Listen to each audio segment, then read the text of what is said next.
Hi, and welcome to this recording for Environmental Engineering 670 Hydrology and Drainage Control. As previously announced, we're having this lecture online for a variety of different reasons, but let's go through the announcements and I'll tell you a little bit about today's lecture.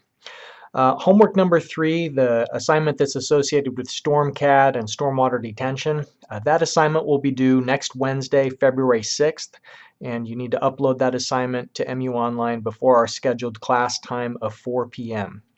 Homework number 2, you should have submitted before this class begins on the 29th at 4 p.m. If you have any questions on homework number 3, I hope that you'll stop by during my office hours or send me an email. I think that the work I ask you to do in that assignment is very closely related to the examples that are included in the lecture today. But if you do have uncertainties, please let me know because I'm eager to help. Okay, today's lecture covers StormCAD, and we're going to be automating some of the calculations that we did manually last time when we were solving the rational method. And then we're also going to take a look at just some basic spreadsheet applications for solving for a required stormwater detention basin sizing. So essentially figuring out how big a pond needs to be to route a hydrograph through it. The video that you're going to be watching was previously recorded in a past semester, and so there may be some incidental references to time or dates that just doesn't quite match up. Just be assured that the announcements that are here on this slide and the announcement and the schedule that I gave you at the beginning of the semester, that's what's governing, and so I hope that some incidental references to other times isn't too confusing. With that, please let me know if you have any questions, and we anticipate having a live class meeting again on February 6th, Wednesday, February 6th, but I'll send you an email just to tell you either way as far as that date goes. Thank you. So let's just do the traditional units on this one. Let's not do the SI. This example says in terms of cubic feet per second and cubic meters per hour. So if we have a 10-acre watershed, the storm intensity is 4 inches per hour. First of all, 10 acres, if you multiply that by, there's 42,560 square feet per acre. That's the definition of an acre, is 42,560 square feet. So that's 425,600 square feet in this area. And the storm intensity, 4 inches per hour, well, that is 0.333 feet per hour because there's 12 inches in a foot. So this is 1/3 of a foot per hour. But what we need to have it in is feet per second. So if we divide that by 3,600 seconds per hour, then what we get is 9.259 times 10 to the minus 5th feet per second. So our intensity is length per time. Our area is length squared. So Q equals CIA. That runoff coefficient they're saying for this watershed is 0.70. And then we put in the intensity, 9.259 times 10 to the minus 5th feet per second. And then the area, 425,600 square feet. So does anybody have a calculator and can tell us what will be the peak runoff from this watershed under those conditions? I think all of you have calculators, right?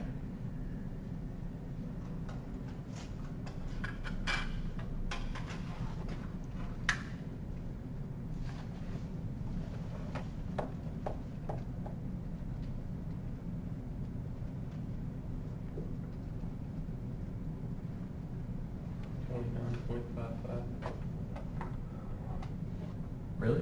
Yeah, About 27.58. 27.58? Yeah. All right. Cubic feet per second. All right. So that's if we do 27.58 if we do the full units conversion. Well, what if we just spitball it? You know, according to the Q equals C, so 0.70. The intensity is 4 inches per hour. And the area is 10 acres. In that case, you're going to get that it's 28 CFS.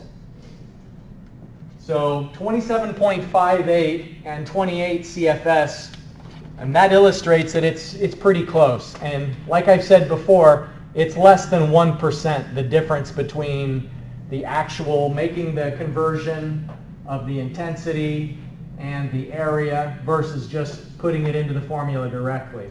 And the reason why we let it slide is that ordinarily classifying the C value is full of loads of error. And we can't be accurate to within 1% for the C value, so we kind of don't sweat it on the units conversion when we're so bad at estimating C to begin with. So that's just an illustration that yes, the units do really work out. If we bother to make the conversion, we'll get one thing. If we don't bother to make the conversions, we get essentially the same thing. Very close. Any questions about that? All right. So stormwater drainage networks have to be sized accurately, otherwise flooding will be the inevitable result. There are lots of cities across the world where they have poorly designed drainage systems. It's not just here in Huntington that we experience regular flooding. These are some photos of floods that occurred in the Philippines a couple of years ago in Manila. It's perpetually flooded. People were inconvenienced, and this is actually a public health issue as much as being inconvenient because you're stuck on your roof or on your balcony. It's a health issue because sewage is inevitably going to get into this rainwater, and so bacteria will breed, and it's going to be getting inside of structures and on walls, and mold can grow, and so it's just bad news all around for health and for the good functionality of an economy. So this flooding that occurs in the Philippines, flooding is a problem all across the world. Let's look at the solution that they've come up with in Japan for problematic flooding. Below these.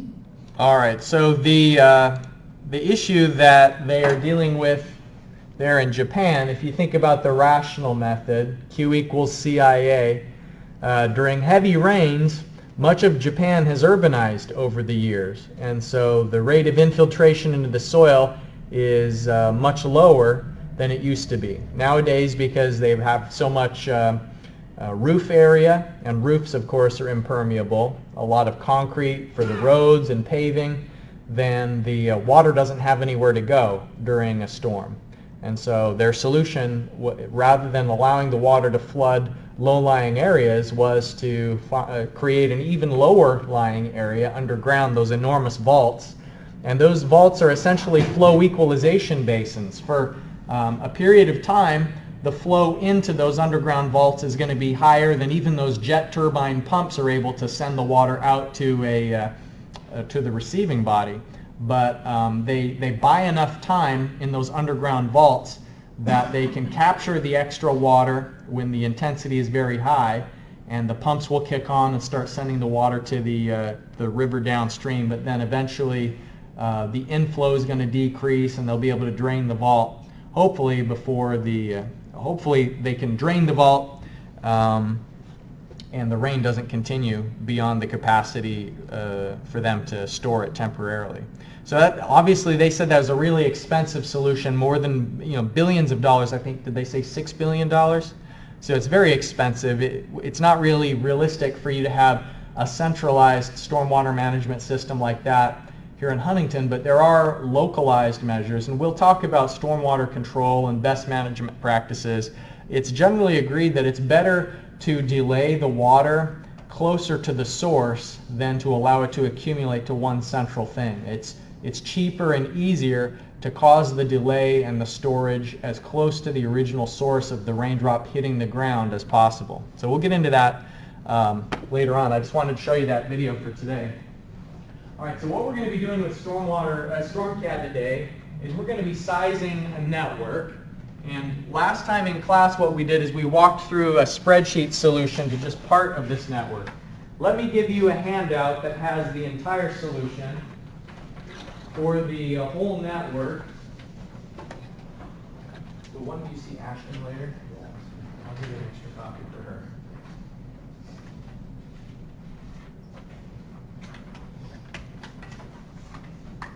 All right, so this is the whole network solved on a spreadsheet, and we walked through in tedious detail each column.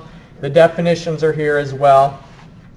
But let's set this up in StormCAD, and what you'll see, I hope, is that it's a lot less tedious than solving for the required sizing on the spreadsheet. I want to show a couple of things on what StormCAD assumes for how to put the data in. The table that I've given you on this handout has pipe lengths, it has pipe slopes, it's got the elevations upstream and downstream, it's got contributing areas and C values. Look here on the screen, it illustrates how we specify elevations in StormCAD. So in StormCAD, there's the ground, and of course the pipe is going to be some distance underground, and here we have manholes.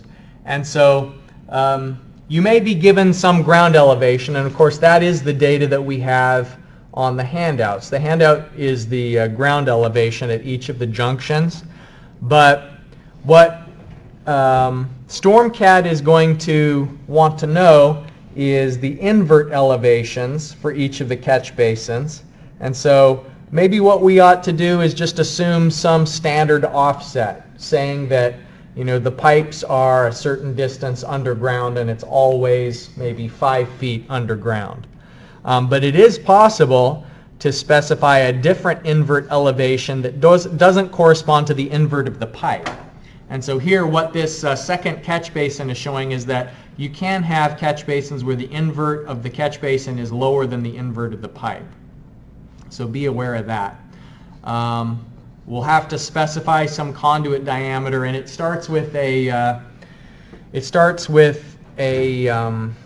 like a default value. And what we'll do is we'll execute the model, and it'll tell us whether it's oversized or undersized by percent capacity, and then we can optimize the network by just playing around with the pipe diameters until it matches the required diameters. So it'll talk about crown elevations, and that's the top, the inside of the pipe, but the top of the pipe. So the invert, it means the bottom, the crown means the top, and when we're specifying pipes, it's the crown elevations. And so that's how here you'd be able to specify that the invert of the catch basin is lower than the invert of the pipe, is that we'll specify the crown elevations, and if this is a 12-inch diameter pipe, then the invert of the pipe would be at 95.5, but the catch basin elevation's at 94. So that means that there'd be some storage at the bottom there for sediment or debris.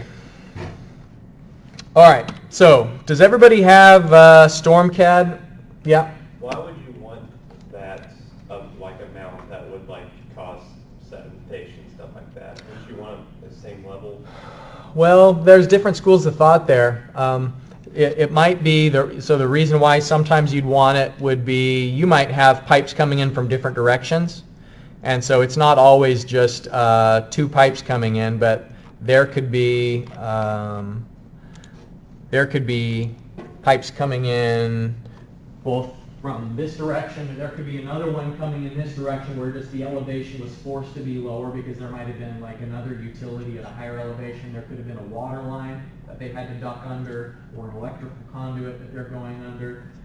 But sometimes it is intentional, just where they want to have, they'd have 3 or 4 of them where it's at grade, but then one of them where there's a little bit of storage so that they specifically could know this is the one we have to clean sediment out of, because we'd rather clean it out of this location than it might be a relatively shallow slope after this, where they know that the slope is going to be so shallow that there would be sedimentation in the pipe. So if you have a drop there and you force the sedimentation to occur in the manhole, manholes are easier to clean out than the pipes. So it could be like an intentional strategy thing. All right, so if you do have StormCAD installed, what we're going to do is draw a schematic of this pipe network. And it's going to seem, I hope, familiar from back in your water gems days. A lot of the functionality is the same. But on the handout I've just given you, labeled the pipes with some lettering. So the pipe names are over here on the left. And it tells you the upstream junction and the downstream junction. So on the sketch, put those same labels on. So for instance, 1.1 to 2.1, you should letter that A. B is 1.2 to 2.1, and so on. And the reason why I'm suggesting that you do that is that so that when we are doing the drawings on water gems, you can just glance at it really easily and know which letter corresponds to which pipe.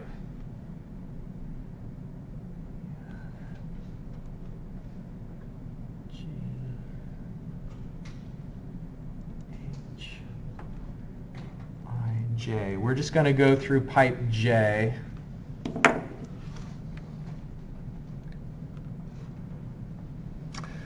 All right, so create a new hydraulic model.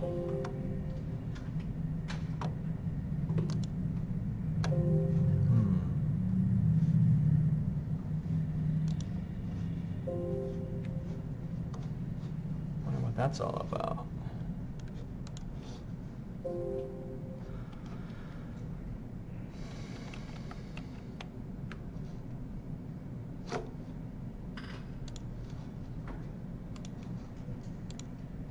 Okay, create a new hydraulic model, and what we're going to do is start with just a sketch of the network.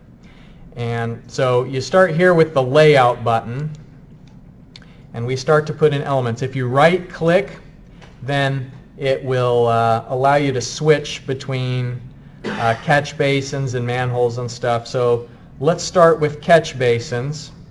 So what we're going to do is we're going to drop down a network that looks roughly like what we have on screen. So I'm dropping a catch basin here. That's what it by default says CB1.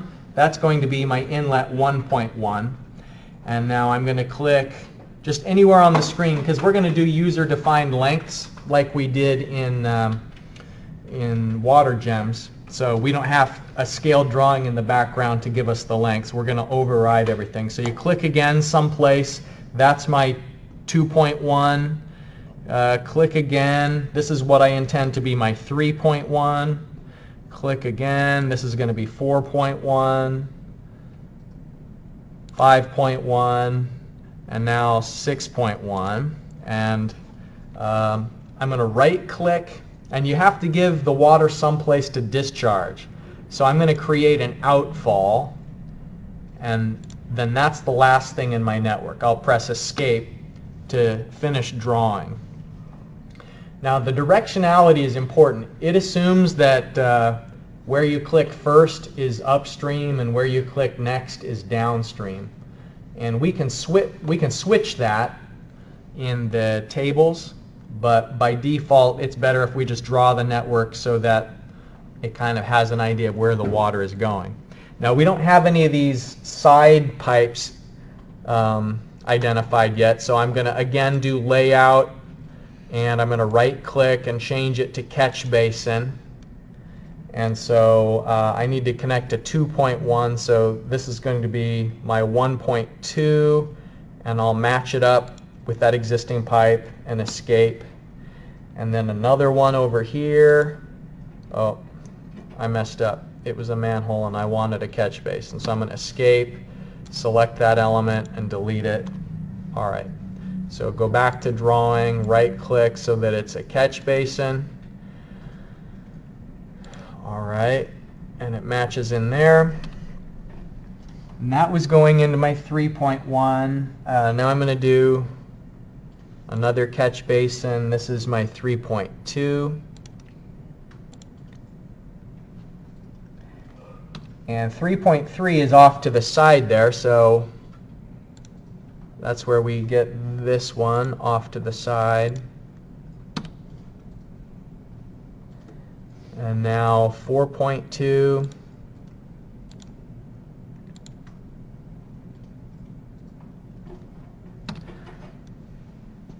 All right. Now let's go in and change the labeling so that it's more familiar, that the names are what we expect them to be. You can, in the flex tables, you can bring up a table of all of the, on the conduits and rename the pipes.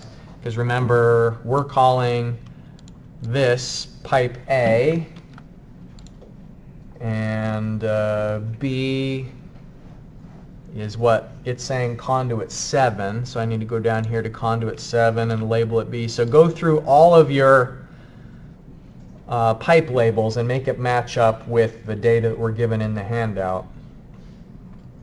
Quick question, Dr. Wade. Mm-hmm. Kind of way behind you here. How did you connect the first two? These? Like, initially you hit catch basin Uh-huh. and you drag it up to there, or I'm not sure exactly what happened. When I started drawing my network, what I did was click the layout button, and then you right click to get the catch basin, and then I just click, click, click, click. I was just left clicking every place I wanted a catch basin to be dropped. Okay. Are there other questions? All right, so once you get your network drawn, then we need to go in and put the labels.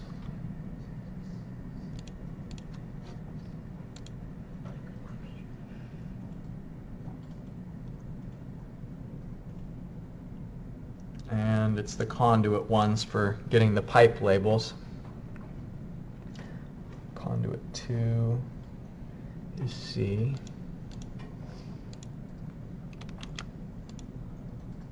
Conduit 3.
All right, so we've got the pipes labeled.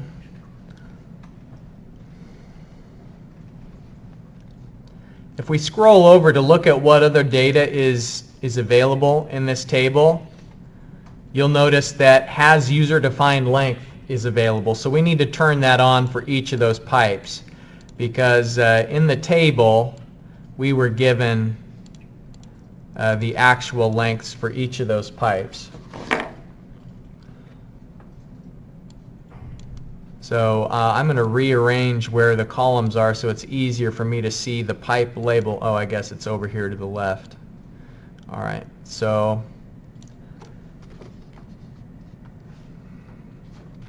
let's put in the lengths. Length user defined. So pipe A, for instance, that's 390 feet. Pipe C is 177 feet, and so on. So fill in all of the pipe length data.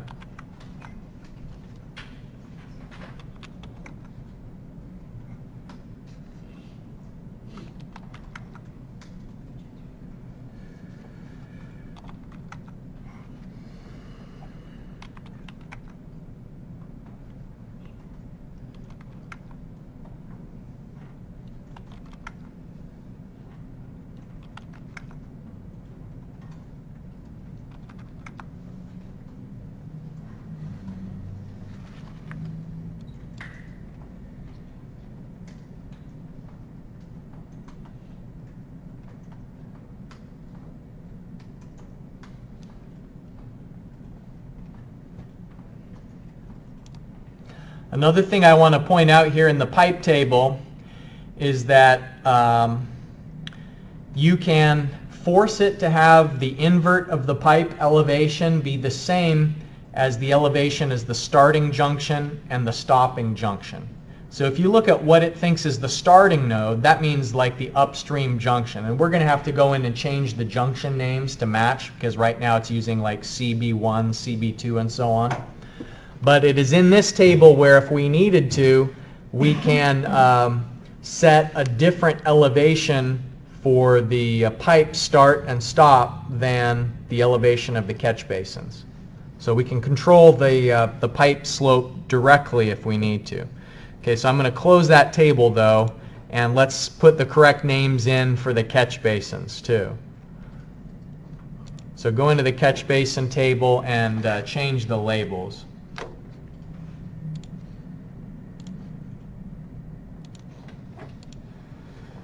Okay, so let's change these labels to match what we have.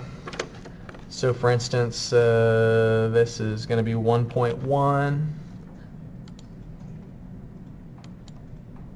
This one is 2.1.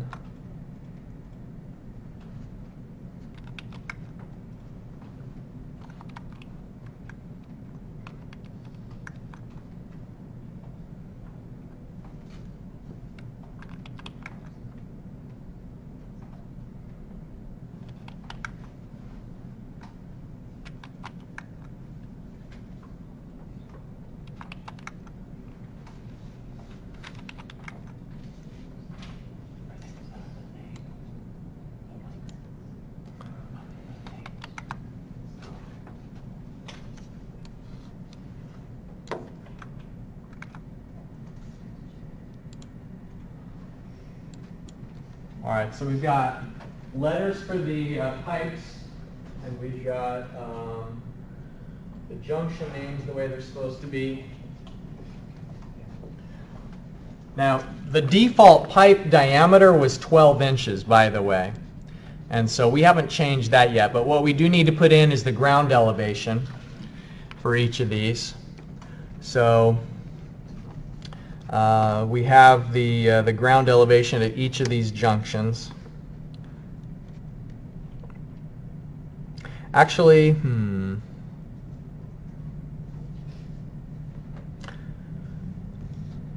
let's make the elevations we have, we'll give that the invert elevation.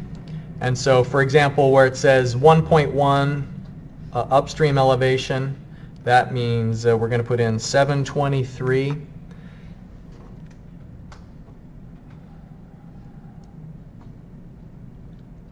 Well, let's see. According to the contour map, yeah. Okay, so those are the pipe elevations. The data we have is the pipe elevation. So 2.1, 715.2.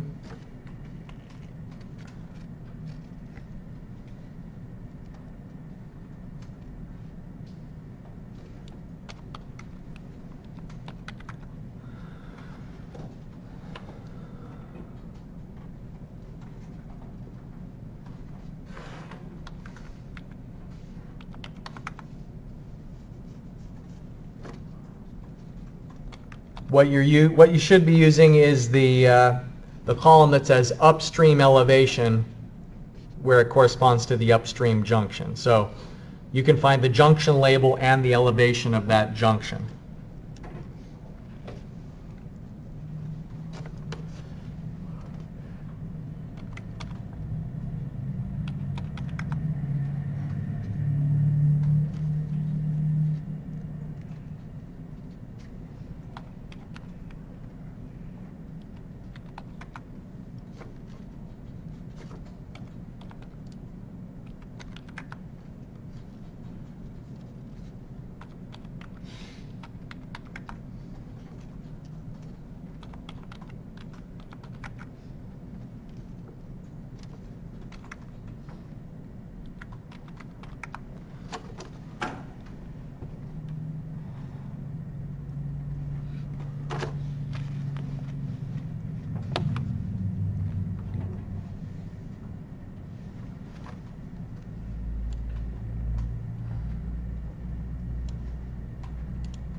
This is a weird thing that,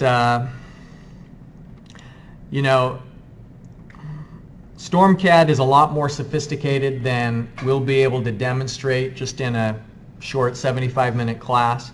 One of the things that StormCAD can do is it can do the calculations related to how much of the water will actually get into a gutter when the water is flowing through a curb and it comes to an inlet, because not all of the water will drop into that opening. And so it can do those calculations. But for us, what we want to do is just force it to assume that 100% of the water that flows over a grate is going to get into the inlet. And so the way that we do that, the first part of it is having an inlet type be full capture. But then the other part of it is, let's identify the inlet location as being in a sag. And we can do a global edit for all of those to be, instead of on grade, in sag. If we didn't have that turned on, if you're going through your homework assignment, you keep getting an error message. The most common error message is that students are forgetting to identify the inlet location in sag. And then the computer needs a lot more data related to the configuration of the inlet grates so that it can do the percent capture calculations. So if you set it to in sag, then we'll overcome that issue. We have that column. Really? All right. So sometimes columns aren't shown by default. Remember, the way you can control that is options. Oh, no, it's not that.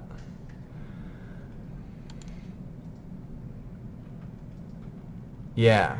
So if you edit the catch basin table, then there's a lot more columns that sometimes aren't shown by default. So hopefully what you'll see is inlet location as one of the options, and you want to move it over to the list of selected columns. How did you get to that?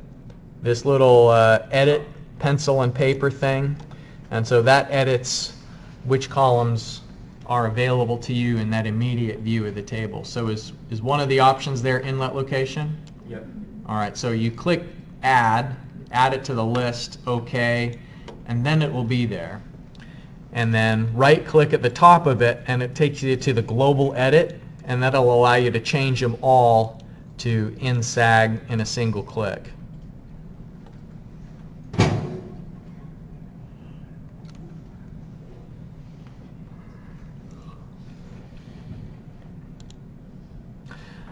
All right, we could type in the ground elevations, just assuming that the ground is always 10 feet higher than the invert. But actually, I don't think any of the calculations we're going to do need to know the ground elevation. It might give us some warning message that our pipe's above the ground.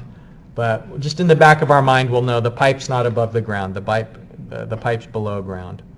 All right, so let's close that. And let's go back to we were just in the table for the catch basins. If we go back to the conduit table, I think there was one more thing I wanted to look at there. All right, yeah, let's look at the elevations here. So it knows for the conduit, which is the pipes, it knows which element is upstream and which element is downstream, and it also knows the elevations of those features. For everything except for this one outfall pipe. The pipe here that I'm calling out, that the upstream node is 6.1 and the downstream node of that is the outfall. It'll work out fine because it's assuming that the invert of that outfall is 0. So it's going to be a very, very steep pipe because it's only do we have a user-defined length here? Yeah, I put in 100 feet long, but yet it's dropping 700 feet.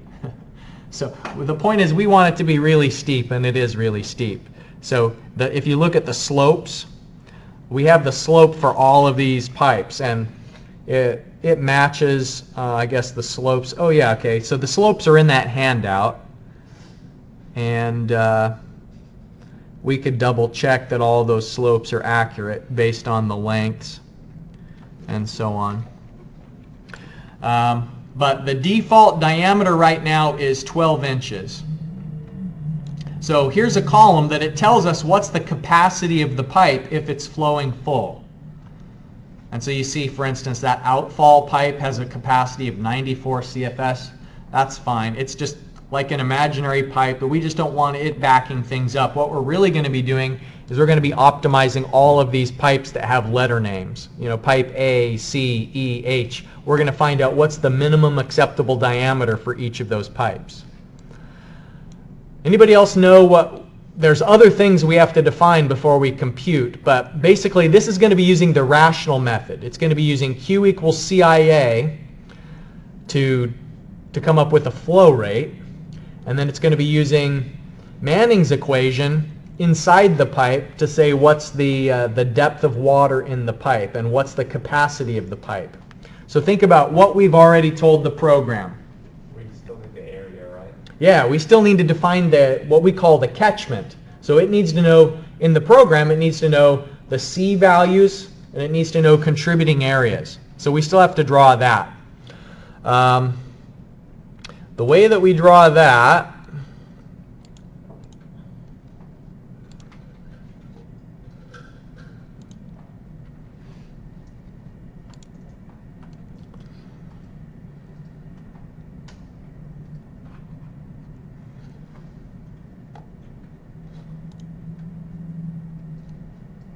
where is the little tool?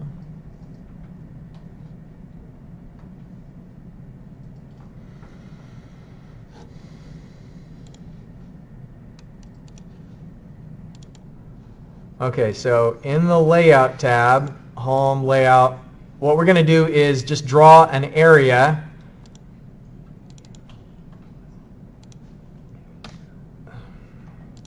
Let's see here if I can. Done. All right, so I've just drawn some area, and CM is a catchment. Later on, I'm going to connect that catchment to which basin it goes to. Remember, this is just kind of like a schematic drawing. So, I mean, most of the time the catchment would go over the catch basin. So draw areas, and then right-click for done. Here's another catchment. We're drawing little symbolic watersheds that are going to feed into each one of these inlets. So left-clicking to draw the catchment, and then right-click to be done.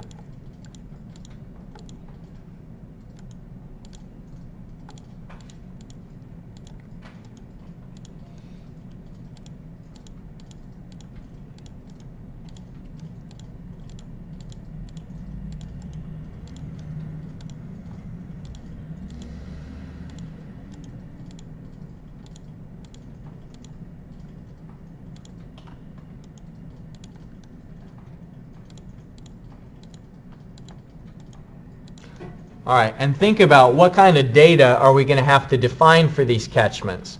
We're going to have to tell it like the actual area, because it'll probably calculate something based on where we clicked, but we want to give it a user-defined area, and we're also going to have to define the C values for that. So in the flex tables, we can go to the catchment table, and probably it would make the most sense if we label the catchment according to maybe the inlet that it's going to go to. So right now my CM1 is actually, I want to relabel that maybe 1-1 because it's going to be feeding into pipe 1.1. My second catchment is going to be 1-2. So just label your catchments so that there's some rhyme or reason to it. Catchment 3.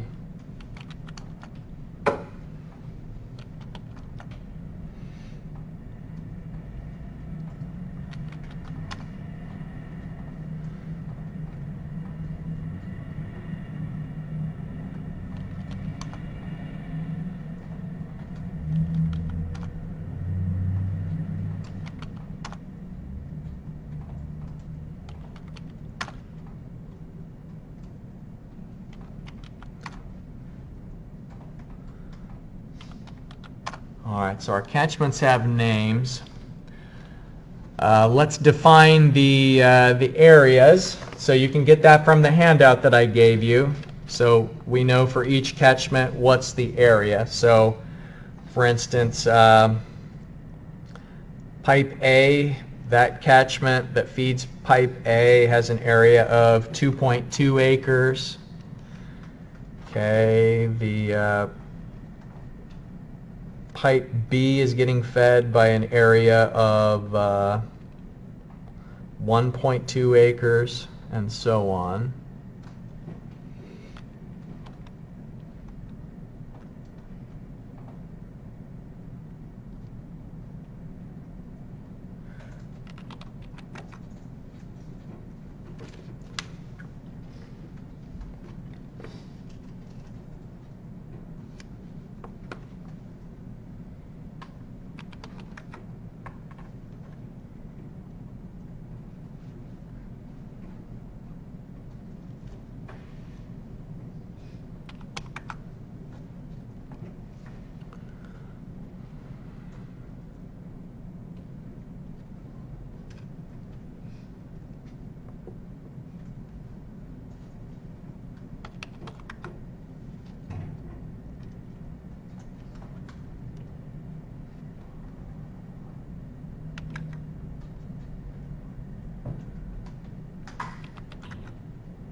And the way to know, if you look in the table that I've given you in the handout where it says upstream junction, that's for whatever the upstream junction is, you look at the area, and that's what I'm typing in here. So my label 6.1, for example, I'm going, where is the upstream junction 6.1? Well, that's at the end of my network.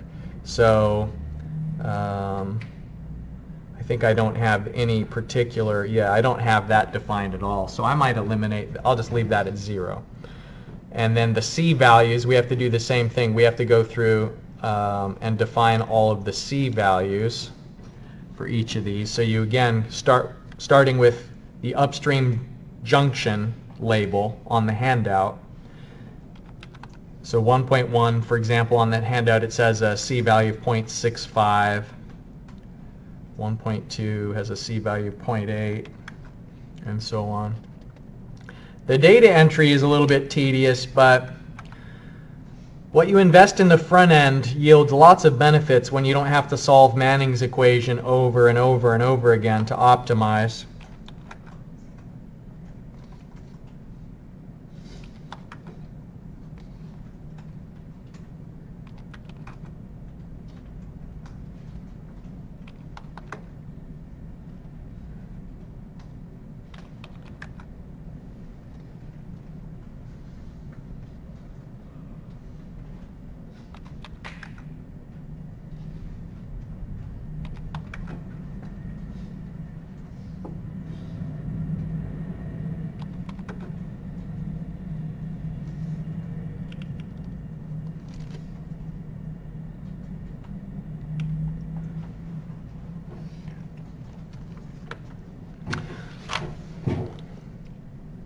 Okay, so we have defined the area, and we've defined the C values. We also have to put in the time of concentration. So that would be taking into account just the overland flow component. It's going to do all of the pipe flow stuff that, all this complicated in the spreadsheet handout where we are doing different time to inlet, upstream flow time, T sub D, and so on. It's going to kind of handle that internally, but it still needs to know what is the overland flow time. So here under the time of concentration, we have to put that in using the column that is the time to inlet. Now, the data that we have is in minutes, but the program by default has hours. We can change that so we don't have to do a bunch of calculations. If you right-click and the column that says units and formatting, we can change it from hours to minutes, and then we can type it in directly. Also, we don't need to show three units of display precision. Maybe we can just, I think the most we have will be 1. So we'll just put in 1 there. All right, so now pipe 1.1, for example, the time to inlet there is 11 minutes. 1.2, the time there is 9.2 minutes, and so on. So we have to fill in all the times of concentration.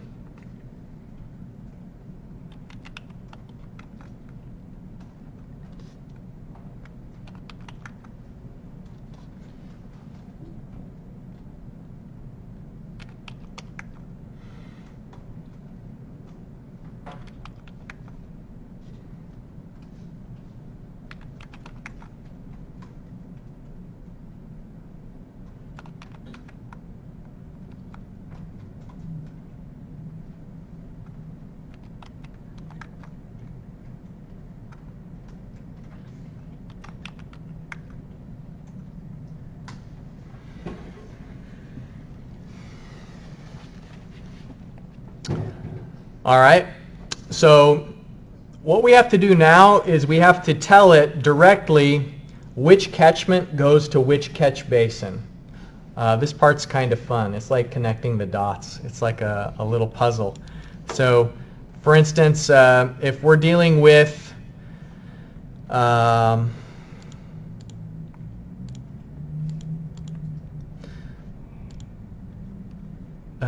catchment 1.1, 1-1.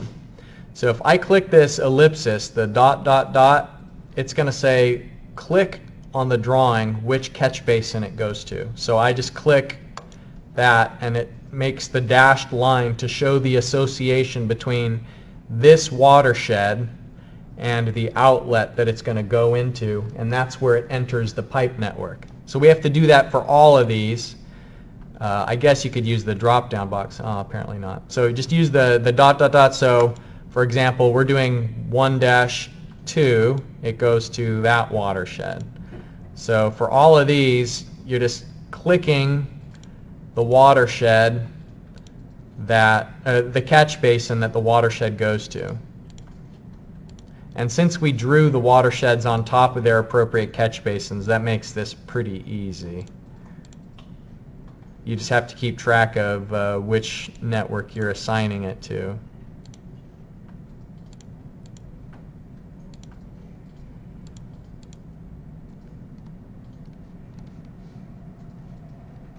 I just forgot which one I was doing. 4-2, all right.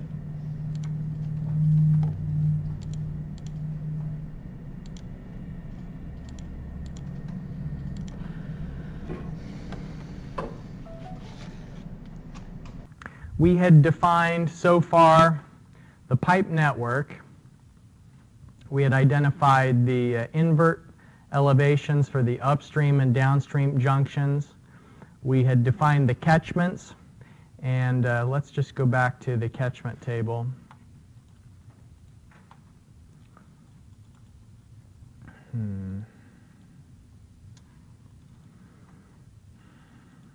Oh, I didn't save my work. Hold on, wait, what's this? Stopped working? I don't like that. All right, so I'm going to save this in case it does crash. All right, so let's go into the flex tables and just sort of review where we were. In the conduit table, we've identified, we gave labels to each of those pipes.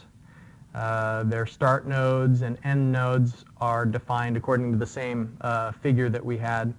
We've got the inverts of the pipes set based on the inverts of the catch basins that they're connecting to.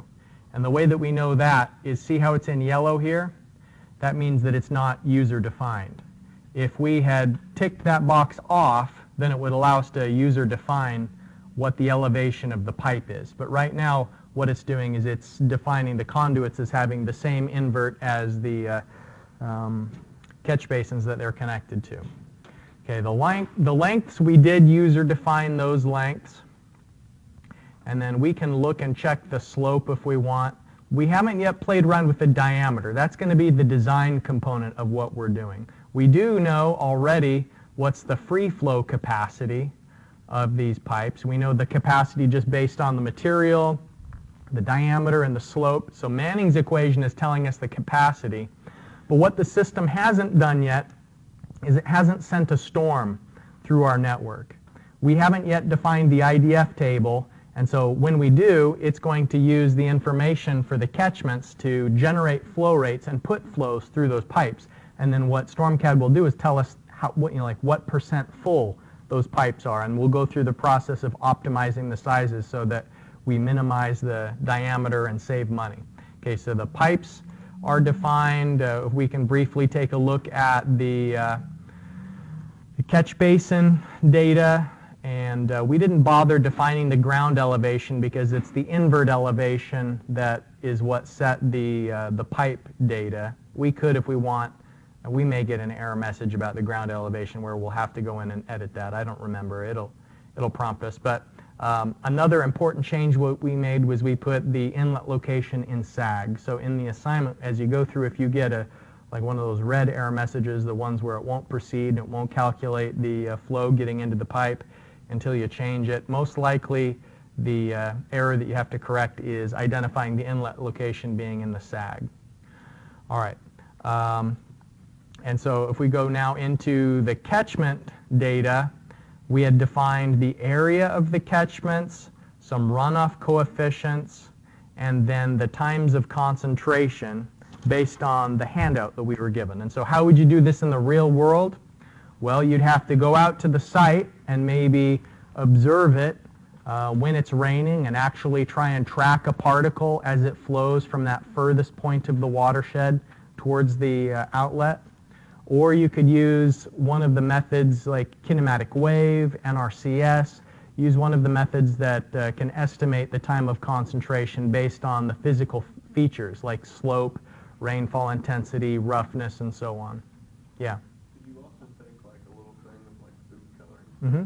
Like stand at the top and like, you know, want to take it together? Absolutely, yeah. Tracer studies are done, and oftentimes they'll use tracers that you can't see unless you shine a special light on it. Yeah, like a tracer that is iridescent under a black light, something like that. Okay, so what we have to do now is we have to tell it about the storms. And we have to define an intensity, duration, frequency curve. So here under global storm events, we're going to create a storm event. All right. So we're going to do a user-defined IDF table. Hydro 35 is like data that's available for the whole country, and it can help you define an IDF table. But since we had a curve that we were using, let's do a new user-defined IDF table. So just again, where we were to get here, we're on the Home tab, click Storm Data, Global Storm Events, Global Storm Event, and then we're creating a new user-defined IDF table. And we're going to have to put in, or let's call this the add a return period, let's just call it the 5-year storm. And actually, we don't have multiple curves on the storm that we've got. So we have to call it something. So we'll just call it the 5-year storm. And now add range. Oh, no, we've got the 5-year one we're doing. Duration. All right, so the durations that we have data for, if we look on here, we've got, let's put in the 5, 10, 15, 20. So here's a 5-minute. And then we'll right-click. We'll add a new, well, let's do a range of durations. 5, we'll do 10, 15, 30, and 60. And it will interpolate 60. Okay. When we enter the data off of the curve, it'll interpolate everything in between. So if we go to the curve, the 5-year, it looks like that's about 5.35. 5.35 for the 5-minute duration, inches per hour. We got to make sure that the units match up, and they do. Our figure that we're working with is inches per hour, and so is what we're typing in here.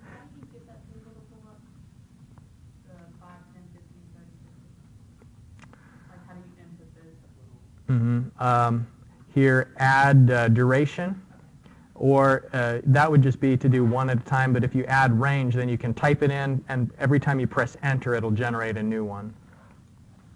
So it's add/remove durations. All right, so the 10-minute, it looks like that's about 4.15, 15-minute, 3.2,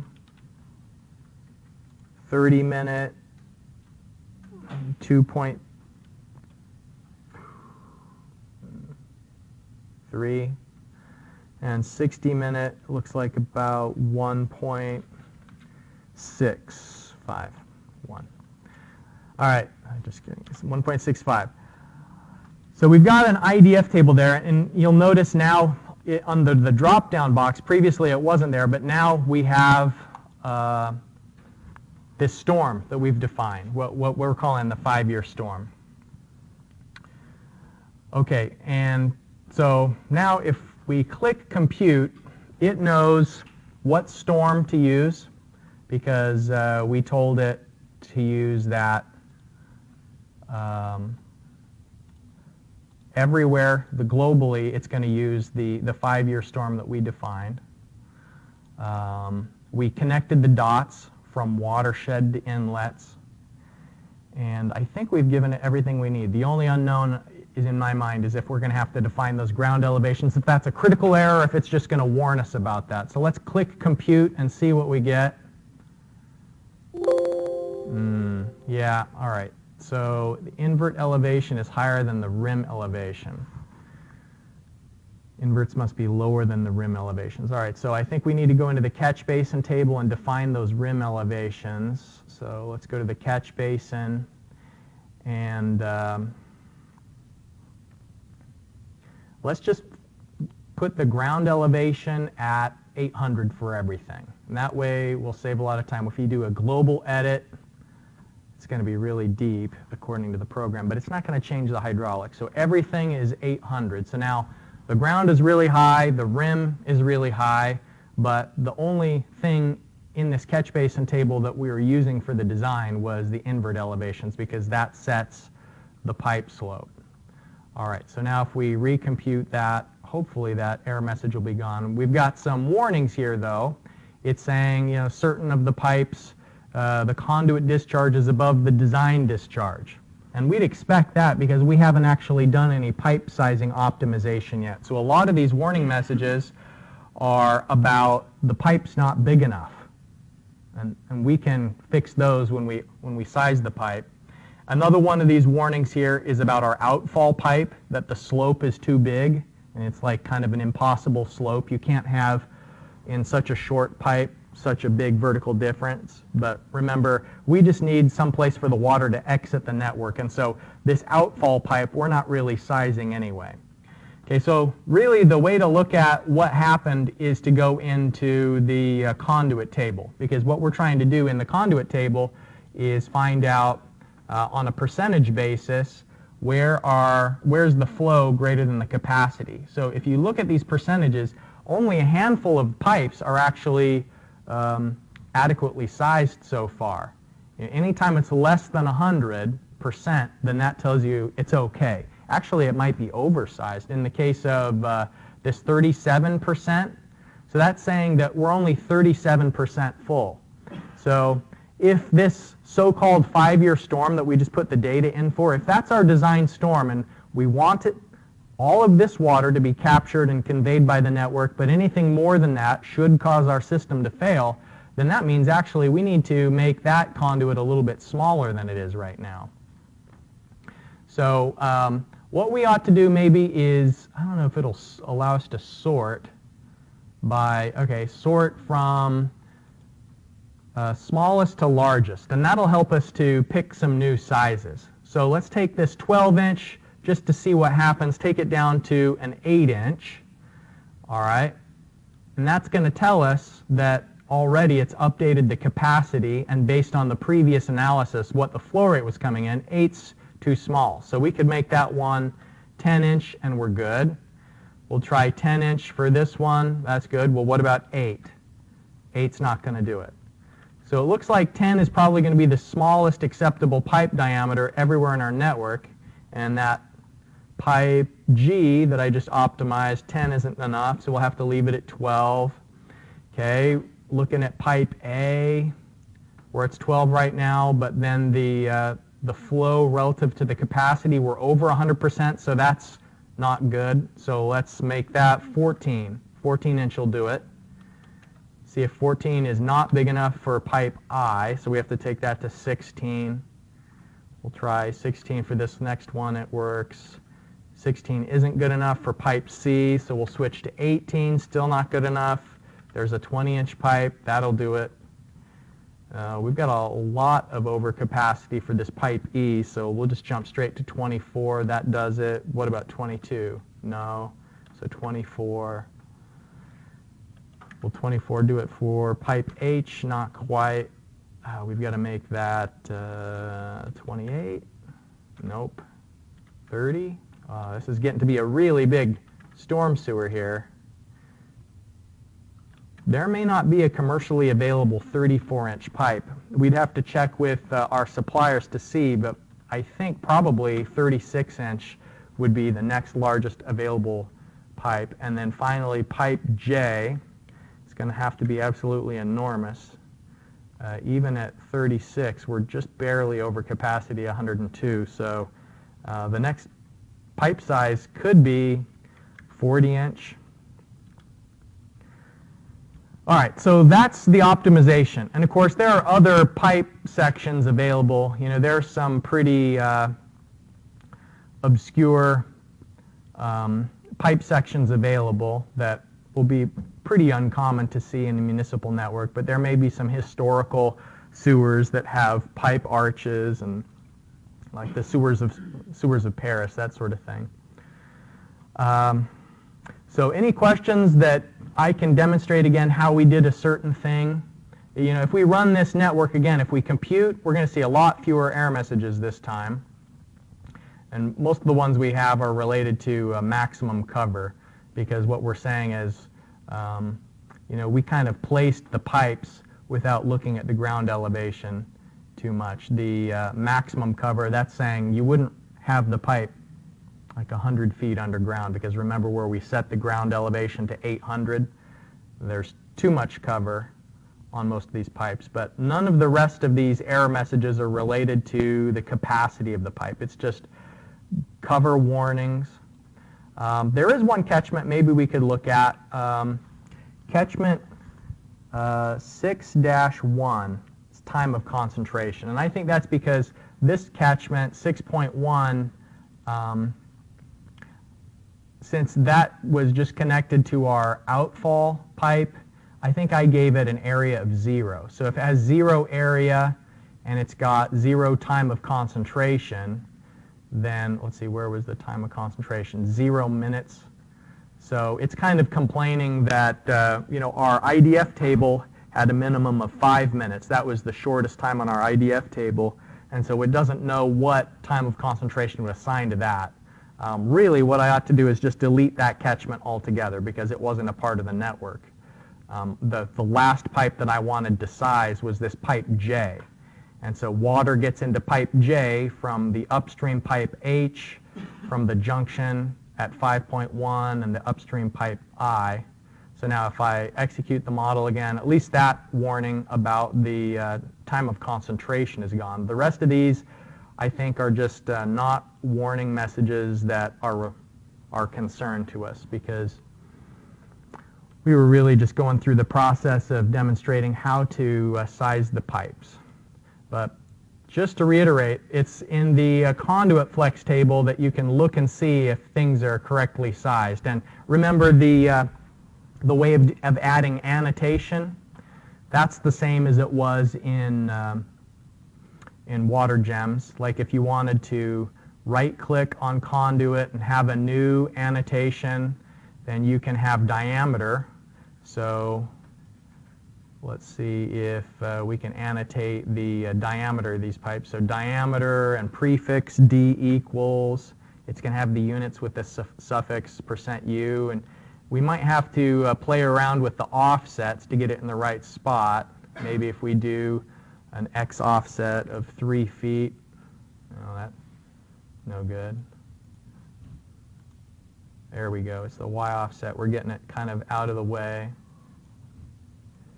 And of course, you can drag those labels around a little bit to get them in the right spot.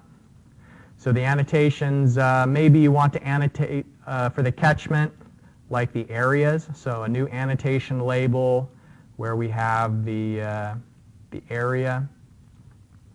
We'll have area equals, and we'll do some offset there. So we've got areas defined. Maybe we'd want to put in the C values, so we can do a new annotation label for the runoff coefficient rational. C equals, and we'd maybe do that below, so -4. Okay, we threw on some C values there. So the network's starting to make sense, and you can build reports that gives you all of the data, like the sizing of pipes and so on. Any questions on the illustration for StormCAD before we move on? All right. If you do have questions, feel free to stop by during my office hours or send me an email. It's just occurring to me for the first time to offer this suggestion. I announced it in my previous class, but if you have like a question on the homework over the weekend, it's helpful if you take a picture of the question you're asking me about. Because I may be like out in the woods or up in mineral wells at a cross-country meet or something, and if you ask me a question like, what C value should we use for number 8? I don't know what number 8 is, and I don't remember what that problem is, and so to answer that question, I have to wait till I can get into the office and grab my textbook. But if you send me a picture of the question you're working on and the assignment you've done so far, then even if I'm out in the middle of nowhere, I can kind of get a basis for what question you're asking about, and it may enable me to respond more quickly in situations where I didn't necessarily take the textbook with me where I'm at.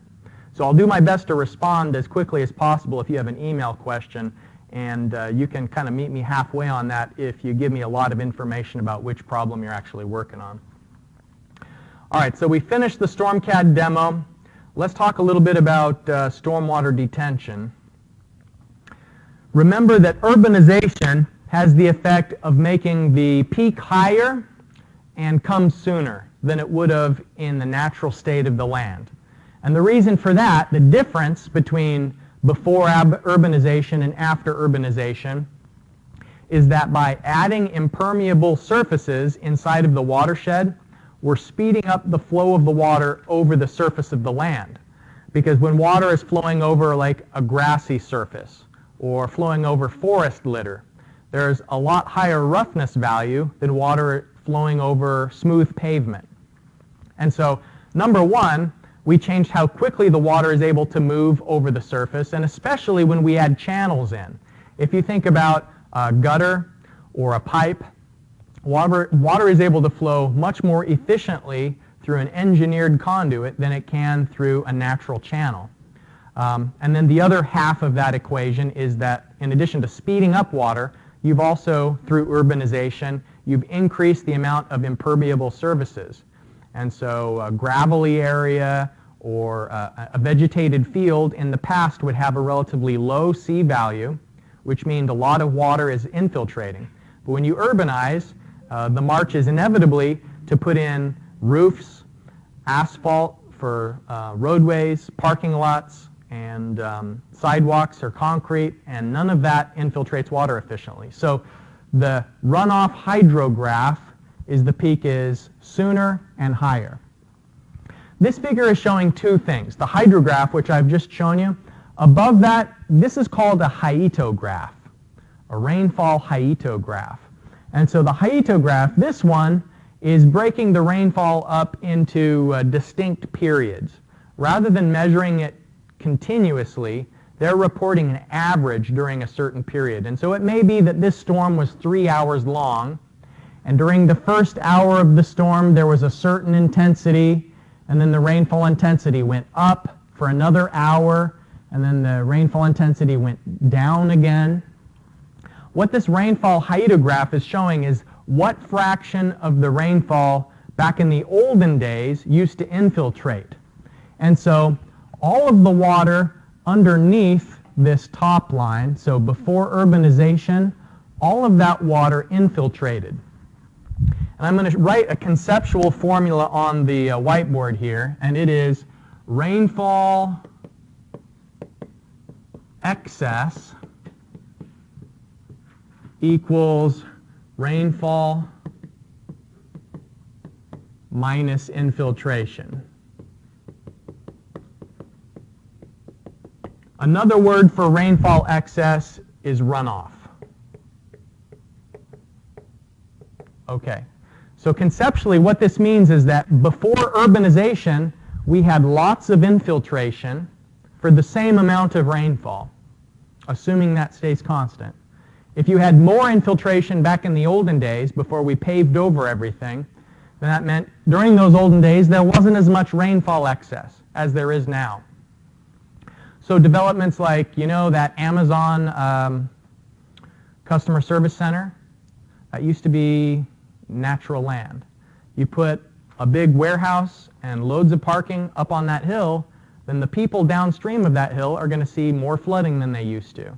So if you live out in the countryside and it just somehow seems like the creeks are higher than they used to be, it could be that there's development in your watershed. And the reason why is there's less infiltration, and for the same amount of rainfall, then there's going to be more rainfall excess.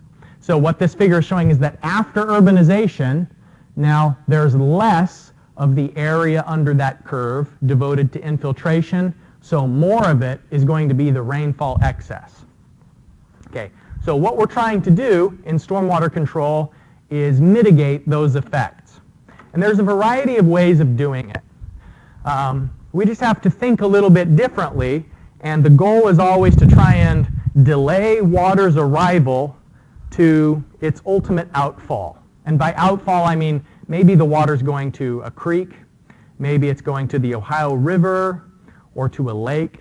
We just always want to slow water down when there's a storm, and as much as possible encourage infiltration. So what this best management practice is showing is a vegetated filter strip. So what that is essentially is just a grassy area by the side of the road where water is forced to flow over the surface before it gets into the ditch. They could have put a ditch or a curb immediately adjacent to the roadway, but by doing that, you're immediately channelizing the runoff.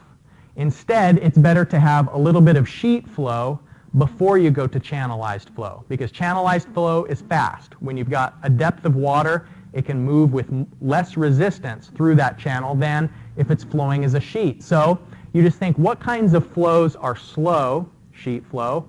What's going to improve infiltration? Vegetation. And so that's the idea of a filter strip.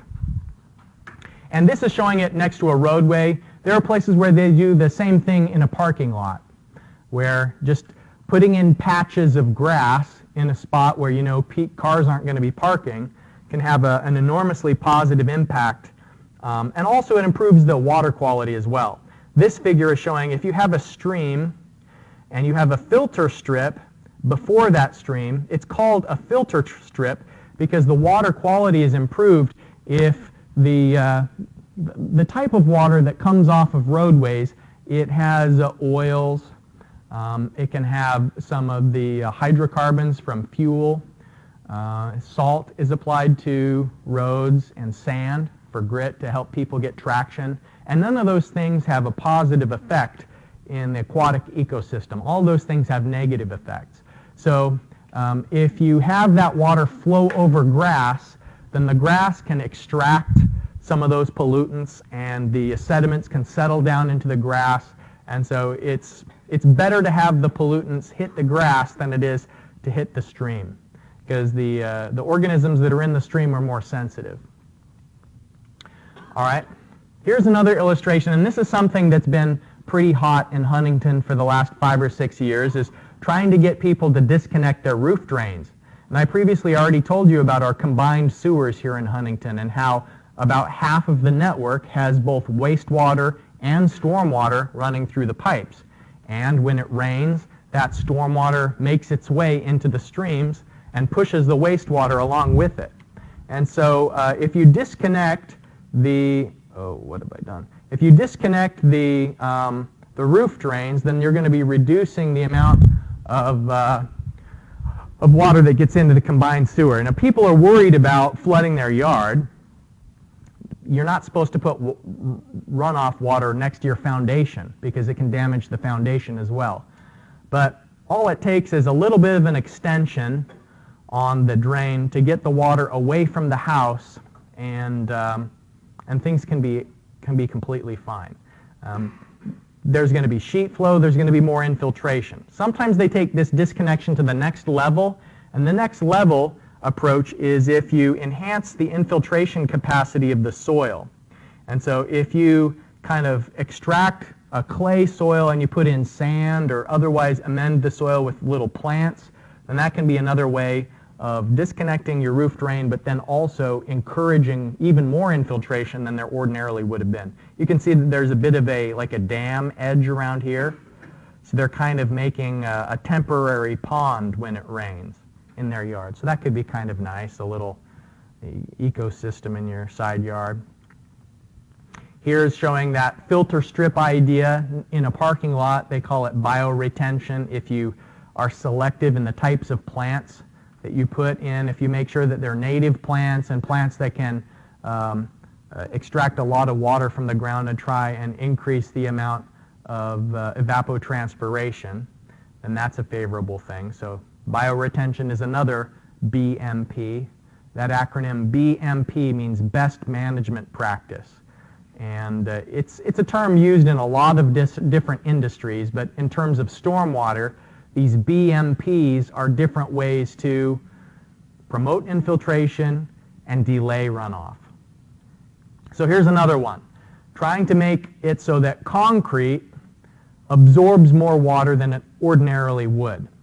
And so one approach is to use concrete pavers and packing gravel in, where it used to just be a continuously impervious surface. Now you've got a little bit of impervious surface with the paver, like this might be a cinder block that then you reinforce with gravel. And so there's going to be better infiltration there than there would just be for pure concrete. And speaking of concrete, let's see if this YouTube video is still up. It shows some porous concrete. Because if you think about it, if this isn't well drained, if the subgrade beneath the concrete isn't well drained, if there's water backing up and it freezes, it's just going to break that apart, no problem. And so I think the key to good porous concrete is to have some slope to it and to have big pieces of gravel, like a thick gravel layer underneath, so that the water can really move through and get out before it freezes. Yeah?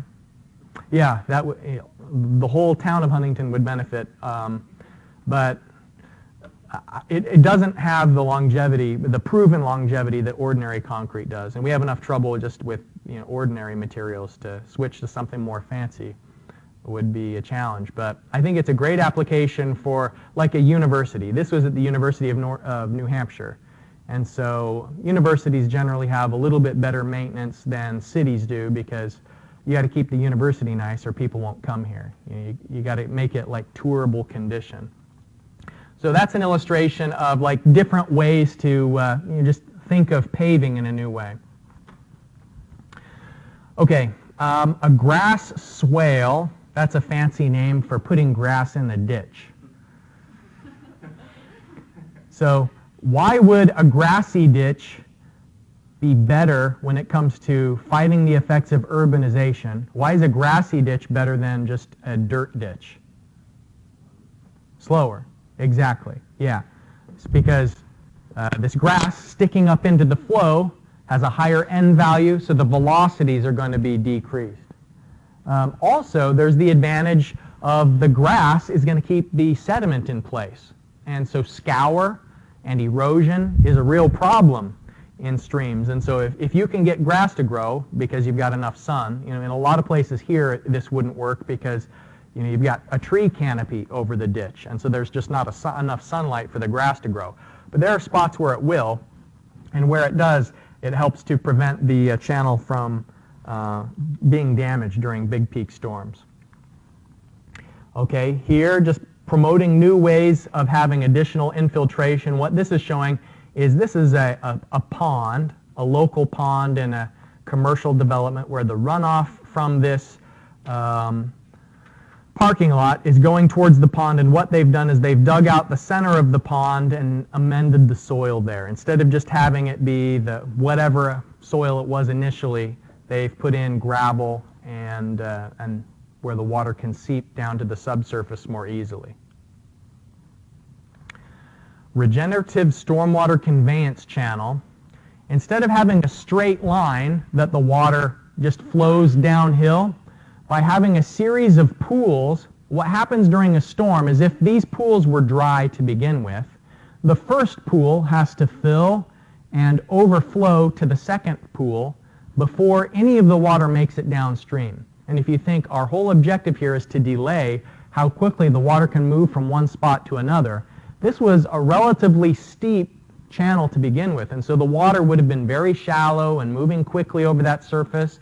There's probably a good chance of scour of whatever the material was. And so the idea here is that you build up a series of smaller pools, each of which have to fill before there's any movement towards the creek. So that really reduces the damage to the surface for steep slopes. Rainwater harvesting is becoming kind of common. Especially in Australia, they do a really good job of capturing rainwater off of roofs. Here in Huntington, they've done that. Do you know where Latas is on like 4th Avenue? Or maybe it's where it used to be. I think it might be closed now. But they have a big tank like this where they were capturing the stormwater off of their roof. And the plan there was to use the stormwater for watering the flowers in Huntington. Yeah. Nope, it's not. Nope. And in fact, here in Huntington, they were buying rain barrels for people for a while. I don't know if that program's still active, but the city of Huntington was paying for people to disconnect and to attach rain barrels. If it's illegal, let them arrest you. Good thing to go to jail for. All right. Here in the engineering building, we've got a vegetated roof, and so you've seen those if you've peeked out the door. I don't know why they've got those doors locked. It would be better if it wasn't locked. We have barbecues up there and smoke and stuff, All right, we got to zip through these, otherwise we're not going to get to the stormwater sizing. Filtration practices just acknowledges the fact that this is a gasoline station here, right? This is obviously a filling station, and these sorts of places are notorious for even just a little bit of spill onto the ground for each car is going to put a serious amount of hydrocarbons, and the pollutants in that, like benzene, toluene, xylene, BTEX, those pollutants are carcinogens. And if they get into the water, that can infiltrate down into the groundwater. It can have effect on the fish and the birds and the insects that live in streams. And so finding ways to capture especially polluted water like that at a filling station is important. So it may be something like a passive filtration where just by gravity you're separating oils from the top, sediments from the bottom, and maybe a separate pond where the organics can vaporize out before they get into a stream. A constructed wetland is becoming quite popular because constructed wetlands have a way of improving the water quality. Constructed wetlands are like a stormwater pond that's meant to always have some water in it. We'll look at some some sketches, some hydraulic sketches of the types of fittings you'd need for an extended aeration basin versus a constructed wetland and so on. But here, biological uptake of nutrients is really important because sometimes the pollutants aren't necessarily just limited to heavy metals and sediment and organics, but sometimes just nutrients like nitrogen and phosphorus, which a farmer may be adding to a field in one location. So it can be beneficial for agriculture because it stimulates the growth of beneficial plants in a crop area. But when those pollutants run off and get into a stream, then they can have really harmful effects. And there's been a lot of talk lately of red tide in the Gulf Coast. If you've heard about that, what it is it's when nutrients get into the ocean, it stimulates the growth of bacteria and algae. And those bacteria and algae, they consume not only just the nutrients in the water, but they also consume the oxygen. And so there will be these what are called dead zones in the ocean where there's no dissolved oxygen, and it causes fish kill, and it can be pretty nasty, the breakdown of organic constituents in the absence of oxygen, the anaerobic consumption of organic material can form like hydrogen sulfide, which is corrosive, and we've talked about how it's dangerous for humans when it's in pipes and in enclosed environment. So constructed wetlands has the advantage of nutrient removal because what you're doing is you're stimulating the growth of plants like cattails and trying to have aquatic weeds grow. And sometimes you may need to harvest those aquatic weeds in the constructed wetlands and dispose of them in a landfill. But it's a lot easier to do that than to allow the polluted water to make its way into a protected stream.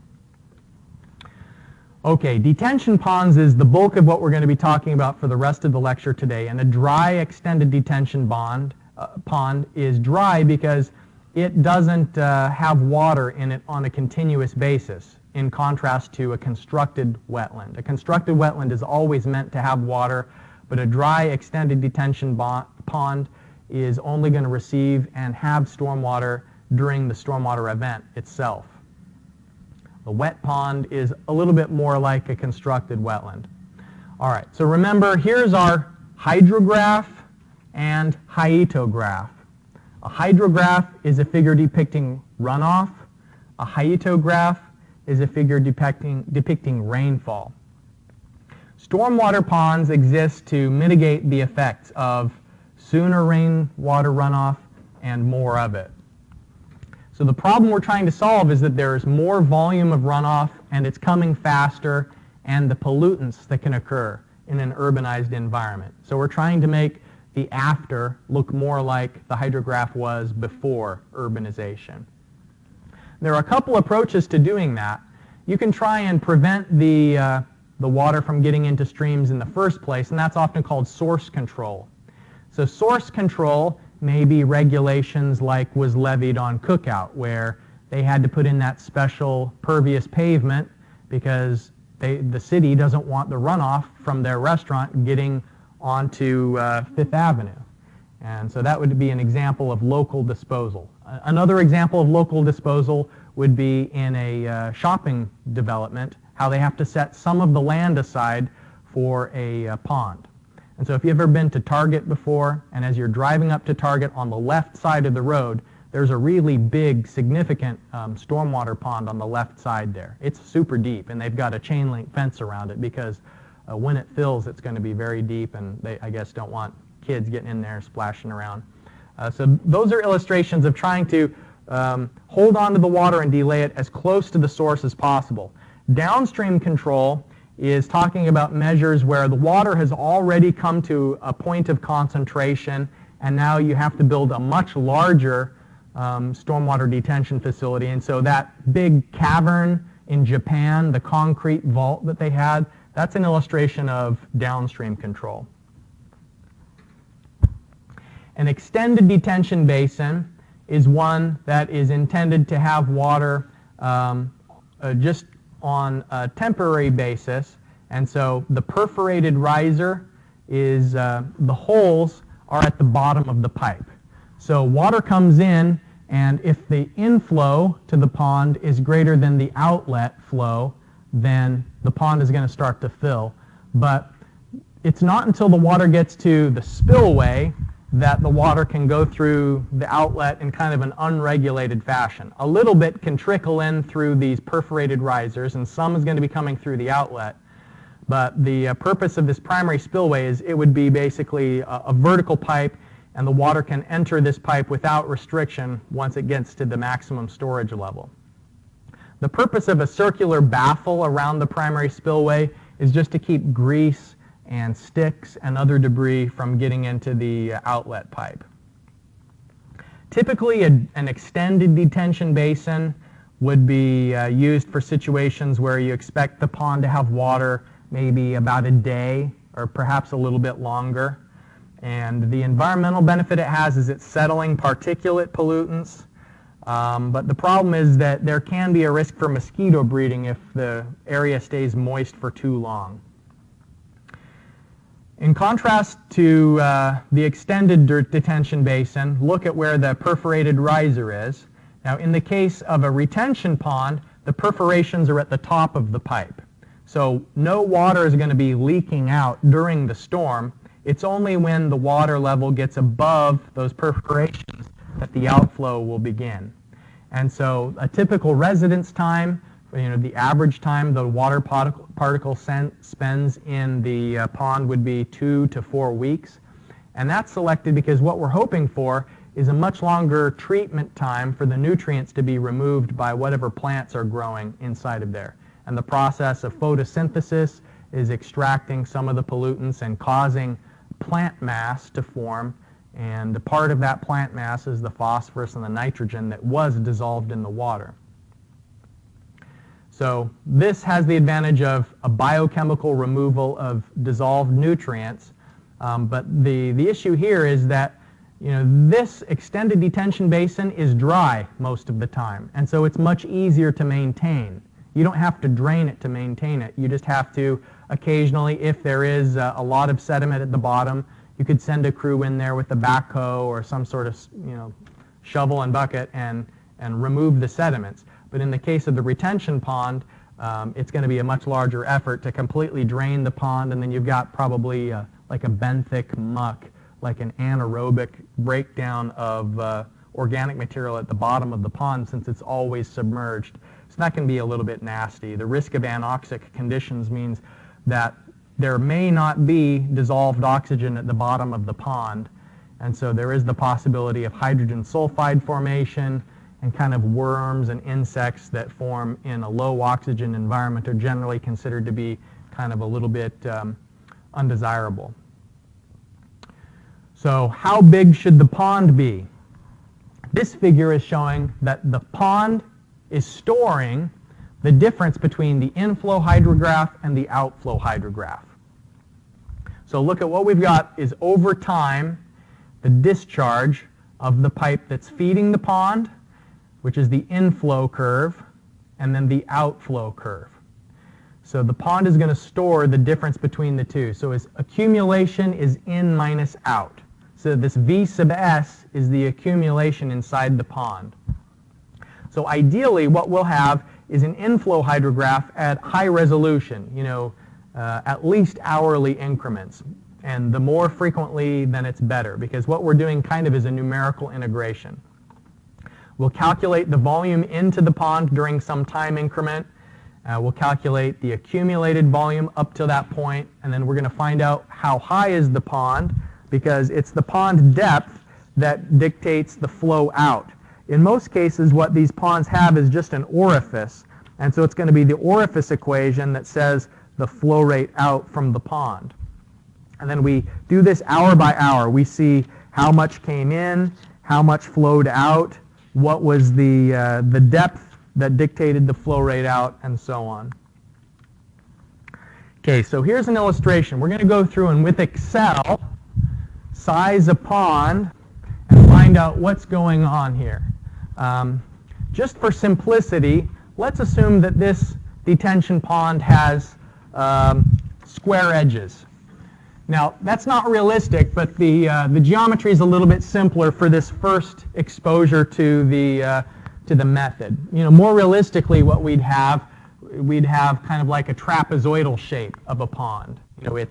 it's sloped at the edges instead of being straight up and down at the edges. But just for simplicity, let's say we've got water coming in. Here's our inflow hydrograph in terms of cubic meters per second over time.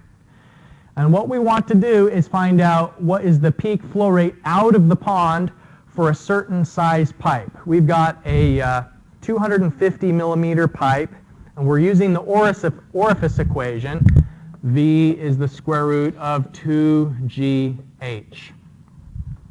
And what I hope you remember from fluid mechanics is in the orifice equation, if we have an outlet, we measure from the center of the orifice, and H is the distance from the water level to the center of the outlet. And then that is what would tell us the velocity of the flow outward, the orifice equation. All right, so let's start up Excel here.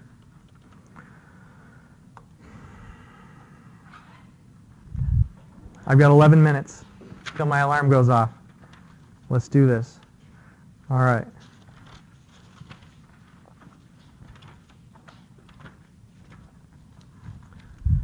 So we'll start with the blank workbook, and the pond characteristics here is it's a 65 meter by 65 meter. That's the top view of the pond. So 65 by 65, 0.25 meter diameter pipe. So the columns we're going to put in, let's go a couple of rows down, and then we're going to put in a column that's time, and then the inflow in terms of cubic meters per second.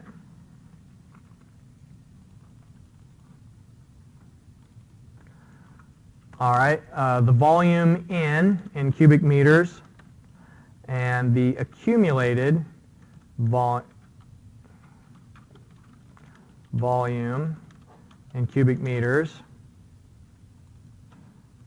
All right, the depth at this point in time, the H value, which is going to be slightly different than the depth because of the orifice, the outflow in terms of cubic meters per second, and then we'll have a column representing the volume out in terms of cubic meters.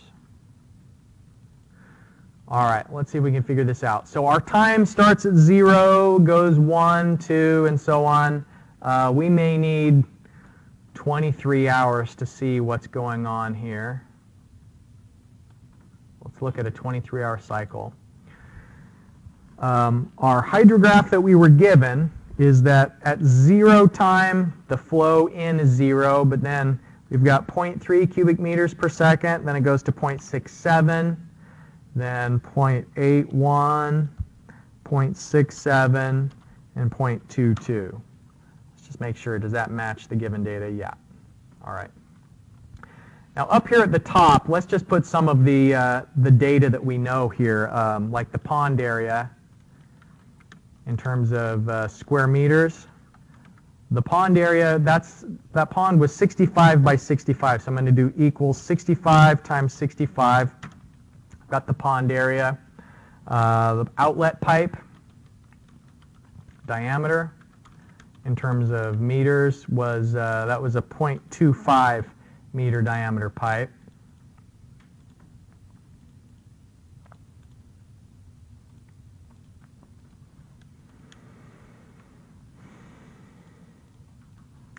And let's calculate the pipe area from that.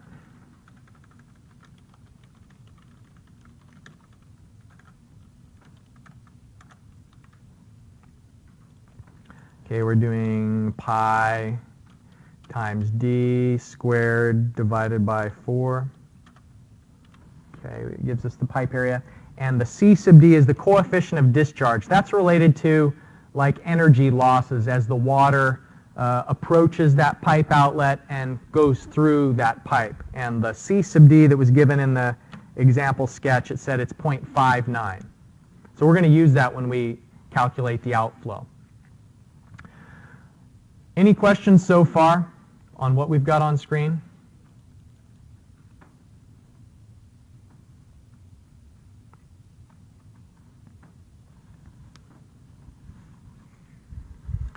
All right. So the volume in, V equals Q times the time. So it's equal to inflow times the number of seconds in an hour, 3,600. So there's no volume in yet, but if I double-click that formula and have it go down through the rest of the spreadsheet, for instance, during the hour 1, if the flow is 0.3 cubic meters per second, and we multiply that by 3,600 seconds, and that tells us there are 1080 cubic meters that flowed into the reservoir during that time. Okay, so our accumulated volume, it's 0 at first, so just 0 in time 1. At this next time, it's just what's come in so far, because there hasn't been any outflow yet in the first hour. So we'll just say it's 1080 to begin with. We may have to come back to that column later, though. We can't necessarily carry it all the way through. All right, so what is now the depth and the H? All of that's 0 when the flow in was 0. So it's hour 1 where things get a little more interesting. So the depth, if our accumulated volume is 1080, the depth is the volume divided by the pond area. Okay, so if there's 1080 cubic meters in that pond, and the pond has a known area of 4225 square meters, then the depth is just going to be 0.255 meters.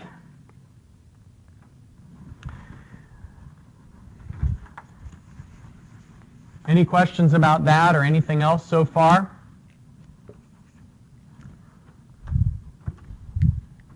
Here's our pond, and here's the outlet. So if this is the depth is from the bottom of the pond to the water surface. Here's H.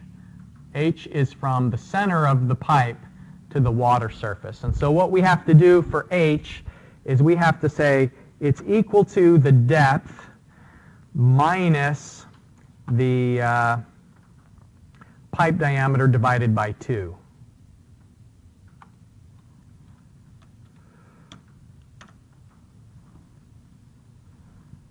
So we just have to subtract out half the pipe diameter from the depth. Okay, outflow.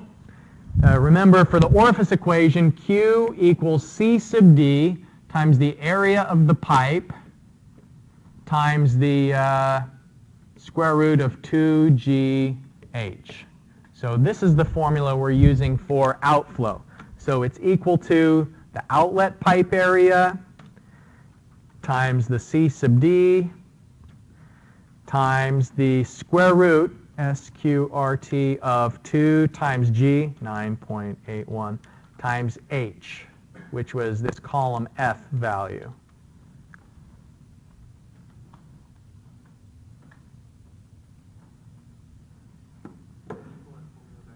Mm-hmm.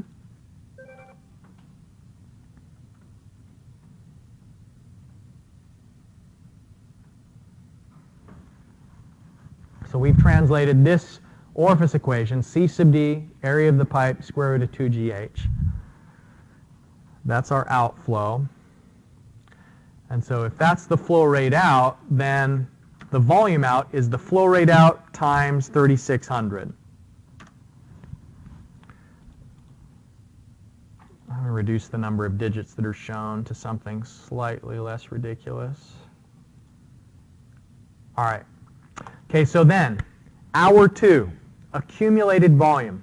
This is where we have to be a little bit careful here.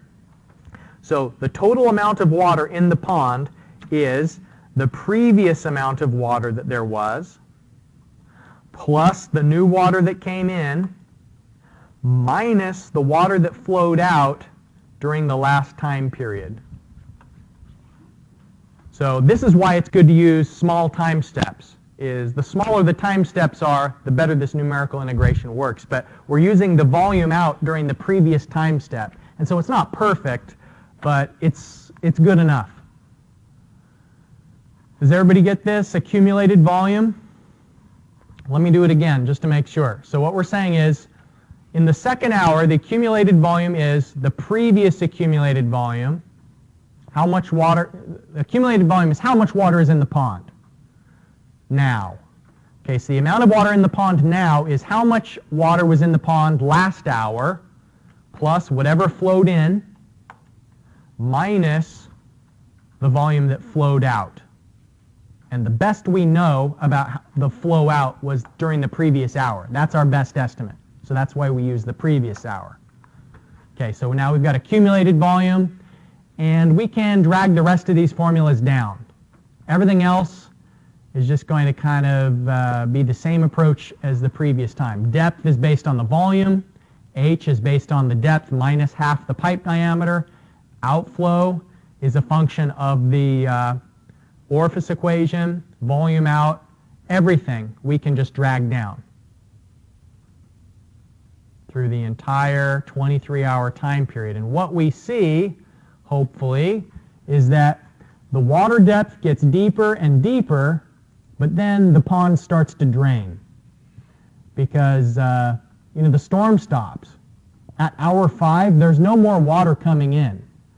So now what we've got is it's draining. I've got 60 seconds left before this alarm goes off. So what I'm going to show you is how we would turn this analysis into design.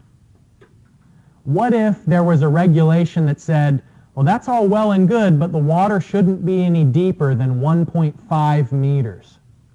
So what would we have to do to get it so that the depth never goes higher than 1.5 meters?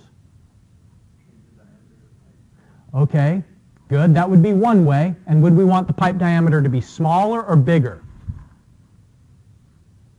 If we want to limit the depth to 1.5 meters, would we want the outlet pipe to be bigger or smaller? You want to let more water out or let less water out? More. So one approach would be make the pipe bigger. Okay, let's do that. Let me change this outlet pipe from 0.25, let me change it to 0.5 and see what the maximum depth right now. I'm going to do this max function. 2, 1, 0.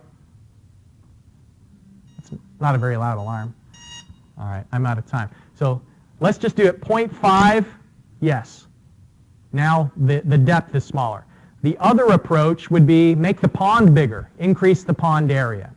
All right, so we're done. I'm going to send you a short example by email that just addresses other ways to calculate pond sizing. This is the real way with a spreadsheet, but there are kind of like some empirical back-of-the-envelope methods that have been developed, and there's a very simple example in the notes that I'll send you a PDF of.